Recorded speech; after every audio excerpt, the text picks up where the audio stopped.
Welcome to Purpose 360. I'm Carol Cohn. And I'm Chris Noble. And we're on a journey to explore the brightest and most innovative minds and initiatives in social purpose. Today, companies and brands must stand for something meaningful. They have to have a social purpose and bring that purpose forward to their employees, their customers, and their community. Each episode, we're talking to leaders at Fortune 100 companies, global brands, social enterprise startups, NGOs, and everything in between. We'll be taking a deep dive to learn how they are integrating purpose into their organizations to benefit both business and society for enduring impact. Join us.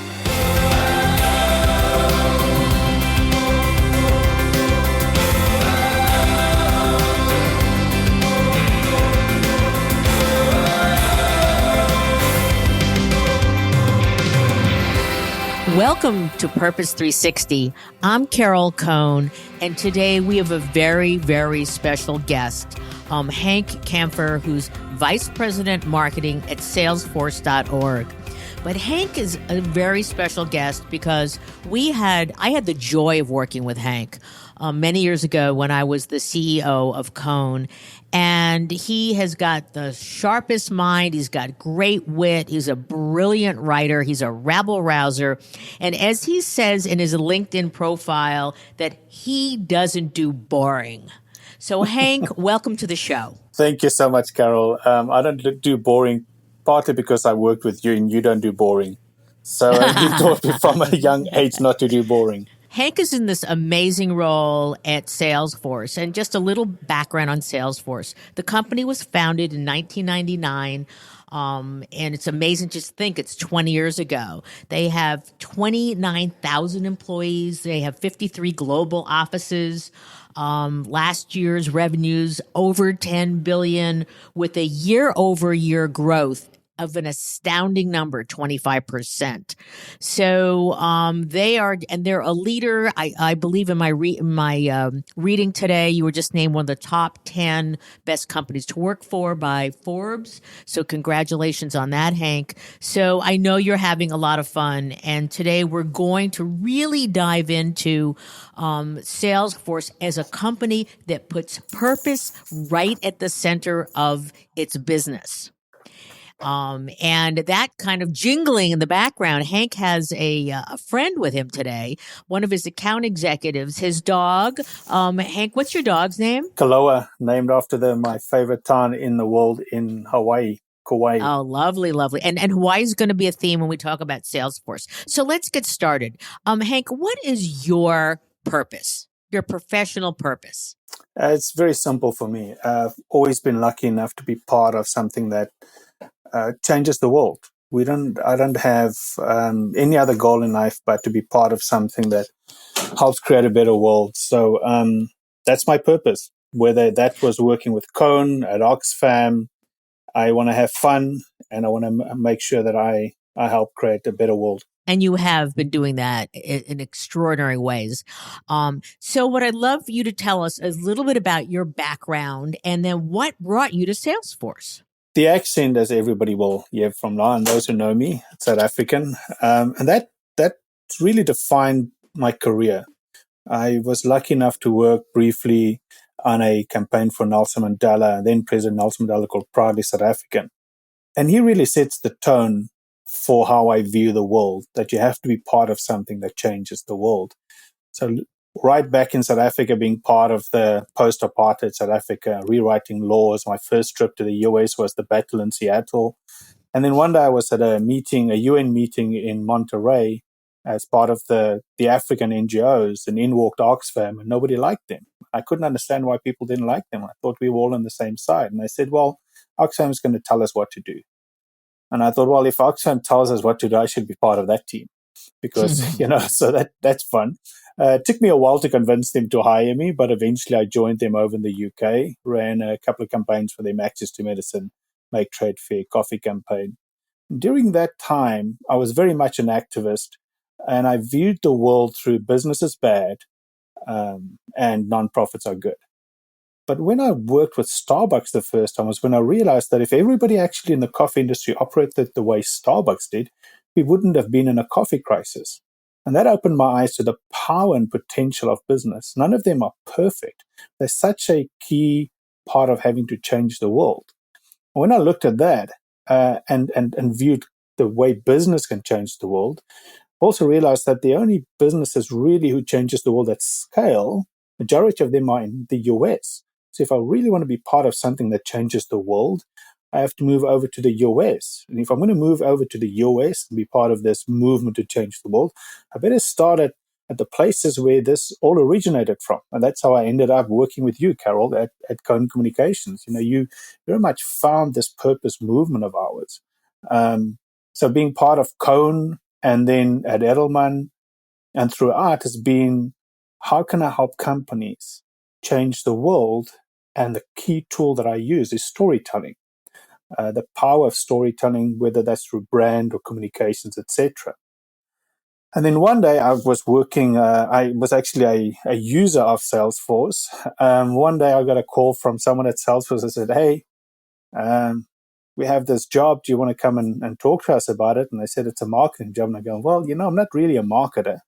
I'm more of a brand guy. And usually if you hire me, there's consequences. I didn't be boring. You're funny. That's and true. And that's when they said, well, that's actually what they want. They didn't want to follow the typical rules. And that's how I landed up at Salesforce, and specifically Salesforce.org, their social enterprise that looks after nonprofits and education.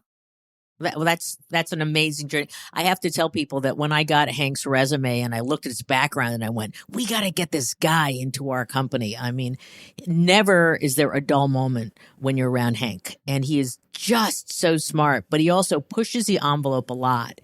So let's now turn to, what is Salesforce? Is purpose. And there's two sides of Salesforce. There's the .com and the .org. So can you explain the difference and then also talk a little about the company's one by one by one or one for one model? Absolutely. I'll start off with the Salesforce part and then move into the Salesforce.org part that I'm part of. Salesforce, like you said, started in 1999 with this idea of, how do you connect people and how do you connect companies to all their stakeholders using the technology that we had then and then that we have today. But it wasn't just about building a product that can build connections and strengthen connections and relationships using this digital format that was in its early stages in 1999. But it was also about, what kind of company do you want to build? So Mark definitely looked at, and for anybody who knows Mark, he loves Hawaii, and he looked at the kind of culture that's in Hawaii, this whole idea of Ohana. And Ohana is how people treat each other as a larger family.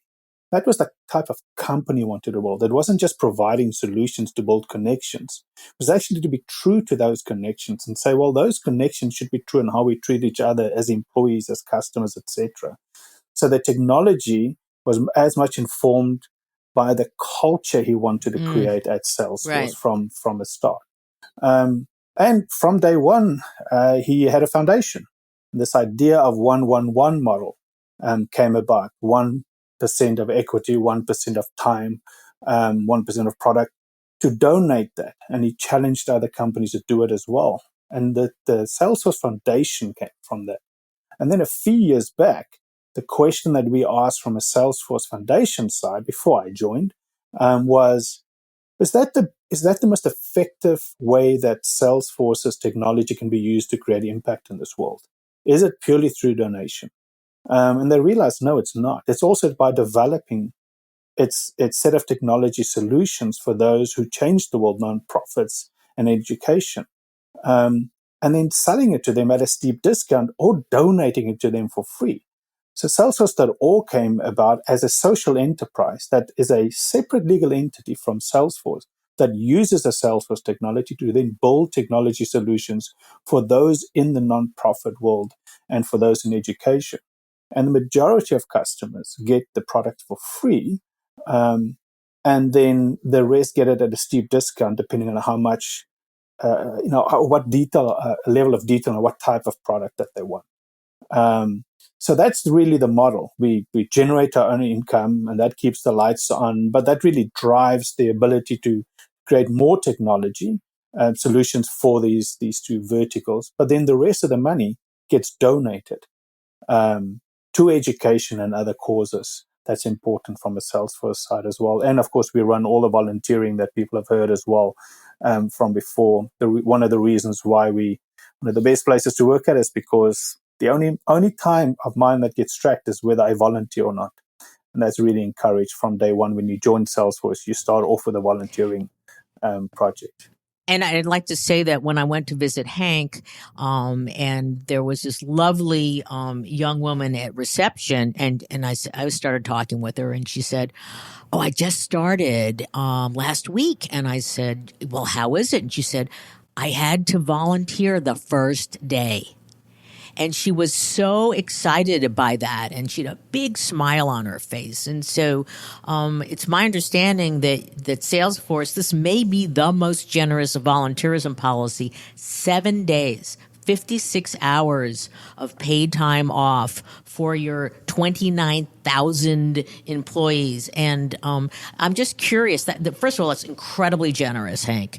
But how do you find the time to volunteer considering the company's growing so fast? It's back to the Ohana concept. You have to, if you're going to be part of this Ohana, that's part of the commitment that you make. It isn't just to be part of a successful company, but as much as what you dedicate your time to this organization to help it grow and achieve its goals.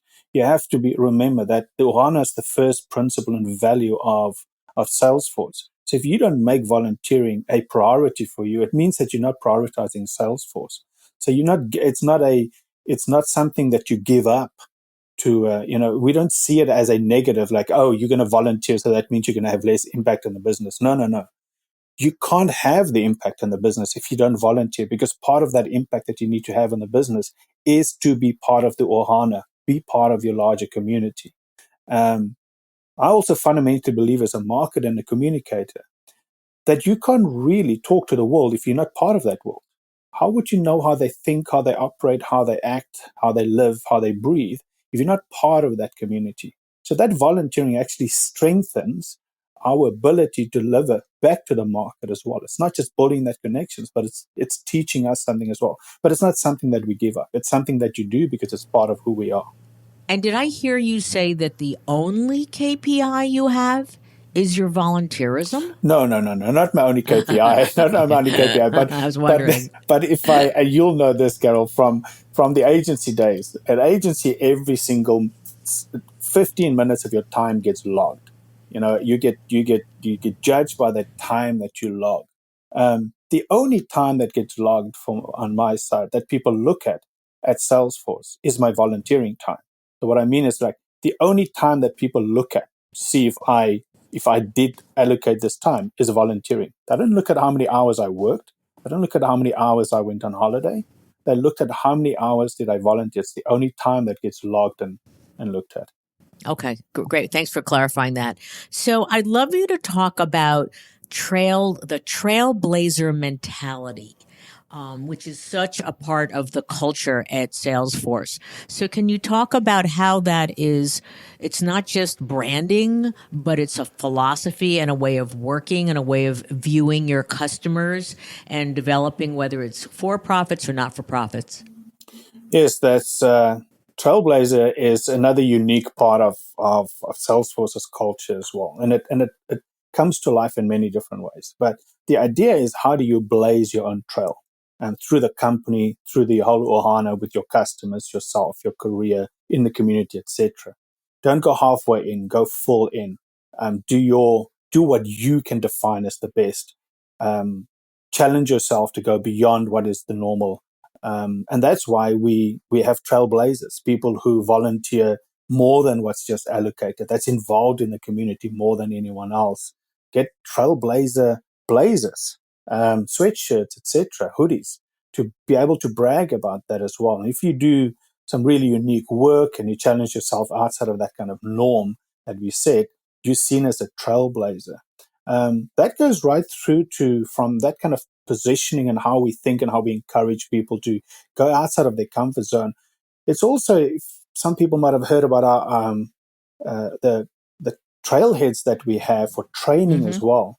That's Right. both to help people understand and learn how to use our products, But it's not just that. The majority is actually to teach people how to think about things like equality and justice and those issues and how it impacts business and how other businesses can learn from it as well, because anyone can use those training exercises. So it's used to not just enrich you from a work perspective, but from a work life perspective as well. Mm-hmm.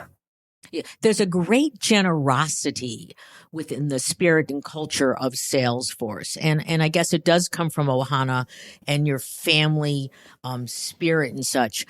Your values are clearly stated many places. Earn trust, drive customer satisfaction, deliver constant innovation, foster equality of every human being. You've been in many organizations. Our listeners want to know, yes, Mark drove the culture, but then the company grew so fast. Is that how does this culture and having purpose at the center, how does it truly stay constant, stay inspiring, and stay focused to keep growing the company in a very authentic way? In 1,000 different ways. There's not one single thing that ensures that we stay true to our culture. It is things that we constantly have, from messaging that you see throughout. If you walk into almost any one of our buildings, you'll see a huge television screen, and that'll tell you already will tell you the story. It's from people greeting you, from certain offices. When you walk in, the ground floor is actually public space that people can use. So those little ways that you can use messaging to emphasize that, using television screens, and then key moments that we build throughout the year around big events like a Dreamforce or World Tours, etc. These values always play out wherever we go, and we usually attach one of the values, and we have our senior leaders talk about those as well. But then you might have heard about these forces that we have as well.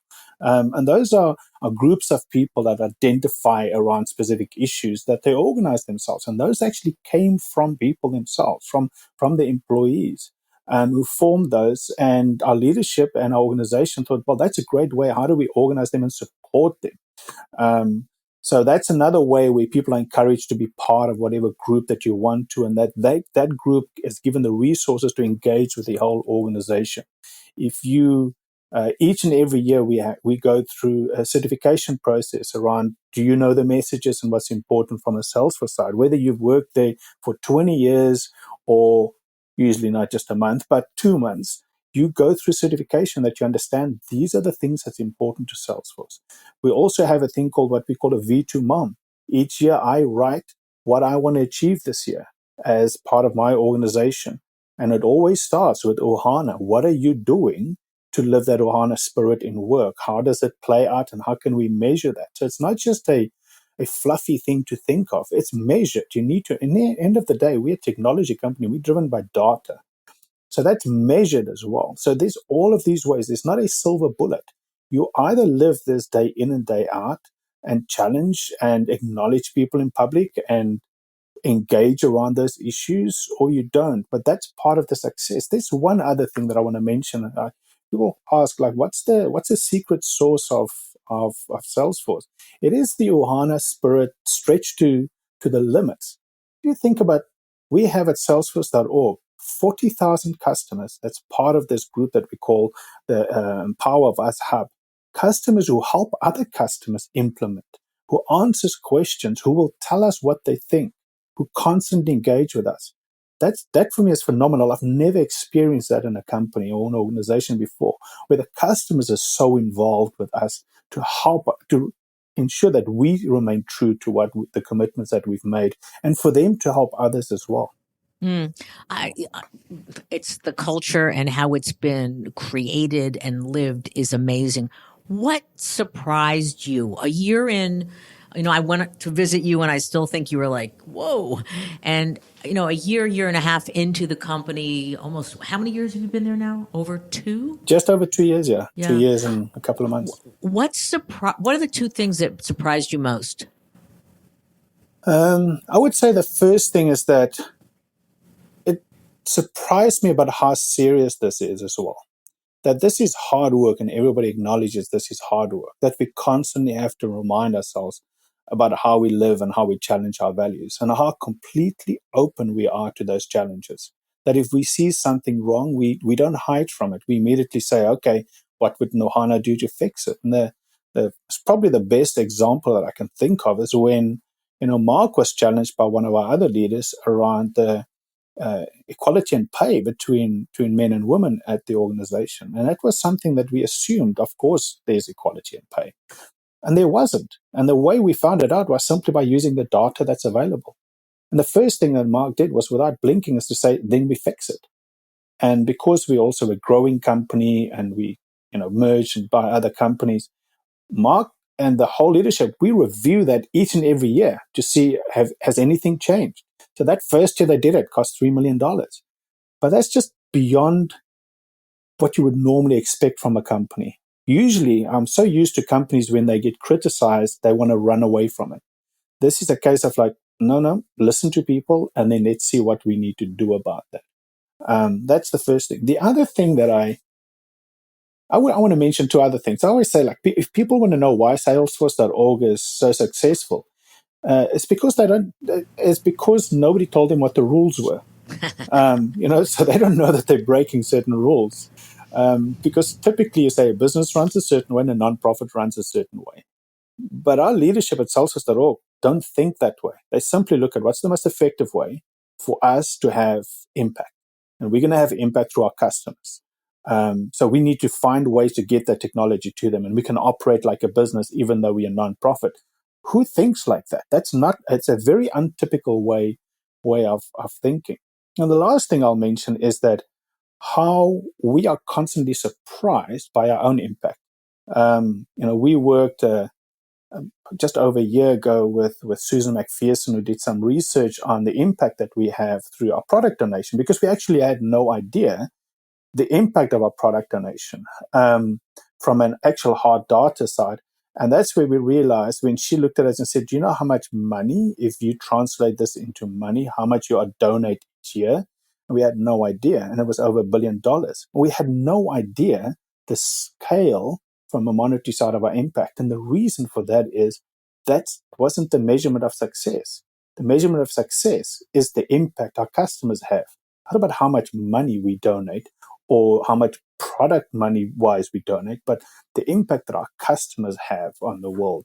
Those are the things that surprise me and constantly continue to surprise me. Terrific. So let's talk about innovation, because deliver constant innovation is one of your core values. And within the last year, Salesforce introduced Philanthropy Cloud. So can you talk about Philanthropy Cloud and what its vision is? It's a very unique partnership with United Way.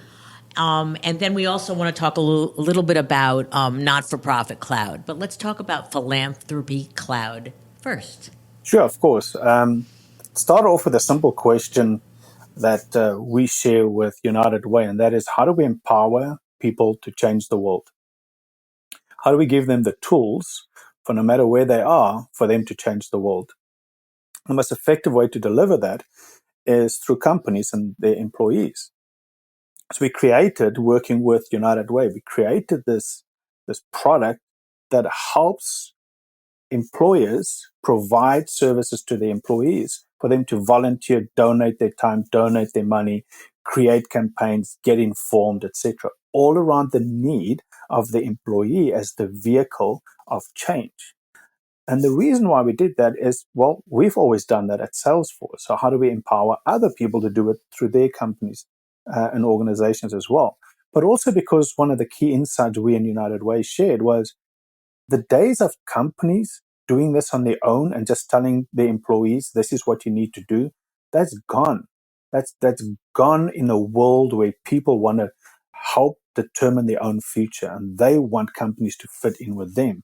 So this needed to be a tool to create, that we needed to create for employees to inform the companies as much about the things that they want to get involved in and how companies can support them, so they can create their own campaigns, their own advocacy, their own support, etc. So that was why we created Philanthropy Cloud with United Way.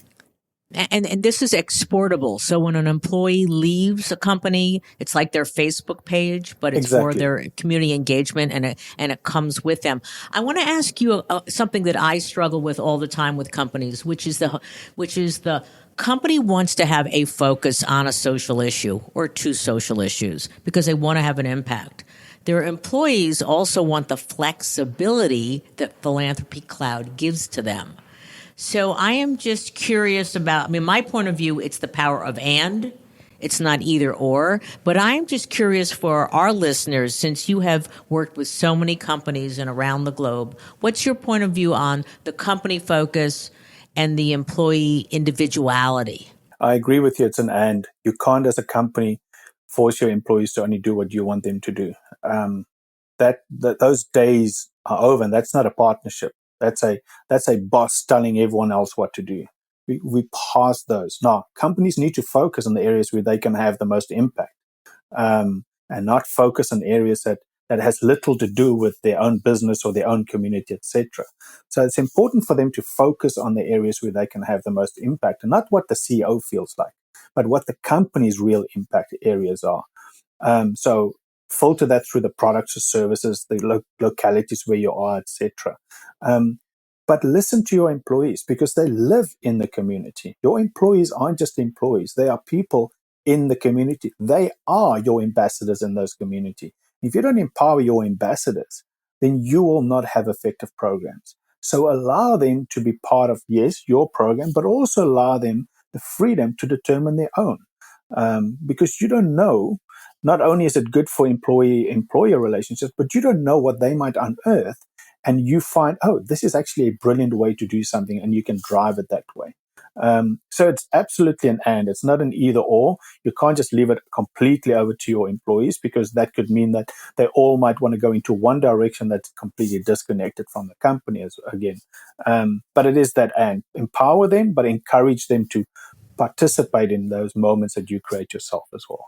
Can you explain to our listeners what Not-for-Profit Cloud does? A nonprofit cloud is specifically looking at, now, how do we develop technologies that supports nonprofits in how they connect with their key stakeholders? And those key stakeholders can be anything from the people that implement programs across the world, to donors, to activists, to their own employees, etc., and to their other partners and stakeholders. So it's a set of technologies. So Nonprofit Cloud captures the set of technologies that we develop that helps nonprofits connect to their communities using technology. So it's similar to what you would think of as a business that will use a CRM, client relationship management system, to connect to their stakeholders. This is specifically adopted and created for nonprofits because they're unique. Yeah. And then how has the not-for-profit community responded to it? Because so much of the work has been manual or different systems, and it's really helping them to simplify and then simplify operations and then magnify their impact. At so many levels, it's been phenomenal. So just if we look at it from the start of just the sheer number of customers that we have, we're talking over 20,000 customers. Just Salesforce.org alone. So the reaction has been phenomenal. You just look at our growth number as well. We're growing, and you mentioned Salesforce's numbers earlier. Now, Salesforce.org grows fast at a faster rate than Salesforce. Even though by far the majority of our customers get it at a steep discount or for free, we still grow faster than Salesforce. We're in the 30%. So that's another indicator. But I'll use the biggest indicator back to the Power of Us Hub. The number of people in the nonprofit world that is engaged with us day in and day out, and engaged with each other day in and day out, to tell us what new products they want us to develop, or how they help other people implement it, etc. So outside of that just growth, we just look at the number of people involved in our larger Ohana from the nonprofit world that guides us. And also remember that Dreamforce, yes, it's for all Salesforce customers, but Dreamforce, if you only take the nonprofit part of Dreamforce, it's the largest technology conference for nonprofits in the world. And can you talk a little bit about Dreamforce overall? I know whenever I go to San Francisco, and if I have the unfortunate timing to trying to book a room when Dreamforce is coming into town, I can't get one. It's an amazing conference, and it's very, very powerful for both sides of your business. Can you chat a little bit about its impact? And I know each year it's bigger and better. Yeah, it's when we invite 170,000 of our closest friends over to San Francisco. It's like CES, yeah. Exactly. It is the moment for us to celebrate all things Salesforce. It combines everything from Mark and then also Rob from Salesforce.org side, giving our customers an insight into where we are and where we go, how we view the future, to sessions that they can attend on how to use products, but also just general celebrations that they can be part of. We had last year, we had Janet Jackson there, for example, where people can be part of the celebrations. But it is literally the whole week of getting together, celebrating all things Salesforce, of how we support each other, telling the story of our customers, those customers helping other people. But underneath all of that, we have our Salesforce.org part as well that we have, and the volunteering and donating runs throughout the whole experience that you have. So you'll see that wherever you go throughout Dreamforce, you'll see different ways that comes to life as well. So we're getting down to the bottom of this, but you and I could chat for hours. And so maybe we'll do a part 2 later. But I'd love to know, Henk, what are the 3 or 4 most important insights for our listeners who, I want a piece of that special sauce of Salesforce. And so I know you've talked a lot about culture, but you got to make it in bite sizes. So what sort of insights do you have? I would say one is start off with putting the customer at the center. Don't think about your product. Don't think about what you want to tell the world.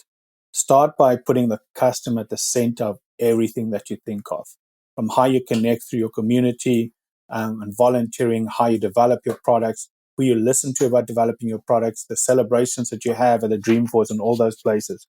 Start off by putting the customer at the center of every single thing you do, and listen to them, because that will empower you to change the world, and will continue to grow your business, because the customers are by far your biggest advocates, no matter where you go. Stay true to your values, no matter how difficult it might look at and feel at some stages. Stay true to those values. You'll be challenged. Don't deviate from that. And when it's challenged, be open to it. Remember, you're part of an Ohana, and those people who care are going to challenge you, like in any family. And like in any family, you're going to have tough times and good times. But when it's tough times, is really what determines the strength of that family. I would say the last thing, and that's my personal view that you know of as well, have fun. If you don't have fun doing the kind of work that we do, you're not paying attention. We unbelievably lucky to be part of something that changes the world. That's a privilege and an honor to be part of something that changes the world. And because we're privileged, we should acknowledge that privilege and have fun while doing it. This is serious work, but you can do it by having fun. Those would be the things that I would say to focus on and lessons learned. And just briefly, who do you admire outside of Salesforce for a company that's got purpose truly and deeply, authentically embedded in the business and has a great societal impact? There are a few. One is the usual suspect, REI. I admire REI because they're constantly asking themselves really tough questions around their values and how that plays out as a business. And they remember to put their purpose at the center of their business. They are business, but they don't let the business play over their values. So that's a company that I continue to admire. I admire companies like a Starbucks and a Unilever, and not necessarily the products always, but I admire that they look beyond the industry. I admire companies that don't feel like I want to be the best in the coffee industry. That doesn't matter. I admire companies that says I want to be the best in the world as a company, because the honest truth is most companies aren't needed in this world. I view companies in 3 one of three buckets. Either you selling snake oil and the world doesn't really need you, or you're harming the world, or you might be a good product, but the people don't really need your product. And there's very few companies who, if you give everyone in the world that product, they can change the world. That's why I'm at Salesforce. If you give everyone who can change the world the power of Salesforce technology, they can change the world. If I give everybody Starbucks coffee, Levi jeans, they're not going to change the world. But Levi's and Starbucks and Unilever can change the world through the power of their business. So they might fall in that second bucket, but most businesses fall in there. And if they view themselves not as an industry leader, but as a business leader who's part of the community, those are the companies that I admire because they completely embrace being part of who we are. You know, people shoot down Walmart often, and I always view Walmart as what a noble business with the simplicity of bringing the cheapest goods to the poorest of people as close to their homes as possible. That's noble. And as long as we don't forget the purpose of why we were created, companies can be successful. Those are the type of companies I admire, who remains true to their origins. That's great. And we would be remiss if we didn't talk about it. You have deep sustainability commitments as well. I've read about you've got 100% renewable energy goal. And so I don't know how well known those are. And also, I don't know where that's run from in your company. That's run with Susan, and she runs all our sustainability. And for us, that's table stakes. For us, if you want to be a business that is part of the larger Ohana of this world, you start off with minimizing your negative impact. That's the first thing you have to do, is to say, how do I minimize the negative impact? Because everybody, no matter who they are, whether they're a business, an NGO, or an individual, you will have a negative impact. You're human, you breathe, you have a negative impact. That's the nature of it. So the challenge for us, whether we're individuals or companies, is how do we minimize that? And with companies like ourselves that have resources that can support that, we can reduce those and see how we can encourage others and industries to change as well. So renewable. But that's why we also focus on, well, it's not just about how do you minimize the impacts. Actually, how do you create a better world as well? So that's where the volunteering and focusing on these issues becomes so extremely important, is using the full power to create a better world, not just a less bad world. So what's next for Henk and Salesforce.org in the next year that you can share with us, considering you're a public company? The beauty of the innovation at Salesforce is that I have most probably a 70% insight into what I think we'll be doing this year, or what I know we'll be doing this year, but it's the 30% that's going to blow you away. I'll give you an example. When I joined 2 years ago, we didn't have any discussions around Philanthropy Cloud. None. We didn't have that. Within 3 months of me joining, we had a team set up and executed in the first product launch less than a year later. 60 people employed just to develop that product. That is what's going to happen. That's the thing I can guarantee you about Salesforce and Salesforce.org. What you see is the plans. We're going to continue to roll out technology. We're going to continue to connect people who change the world to those people who matter. We're going to develop the technologies for them. You've seen some of them already roll out from the Salesforce.org side. But the most exciting parts were the things that I don't even see yet. Because we're going to find it. We're going to execute it at such a rapid pace. And that's the thing that gets me excited each and every day, is I know 70% of what's going to happen. The other 30% just blows my mind each day. That's exciting. And it's hard to blow your mind away, but I'm so glad that you've truly exponentially grew your passion for business and society and purpose that can grow to scale. So in the remaining couple minutes, what haven't I asked you? We were talking earlier about, spoke to a mutual, somebody that worked for both of us before, about career development, etc. And I also had a disagreement with someone on Twitter not too long ago, where the person just entering the job market immediately said they didn't want to work for the Googles and the Apples, etc. in the world. And I looked and I said, why would you not want to do that? And he said, well, because they have all these problems. I said, oh, so you want the easy path. You want the one that everything is already sorted. And the reason why I say that is, and Carol, this is so true for you. We have to remember that this idea of CSR and sustainability didn't exist 15, 20 years ago.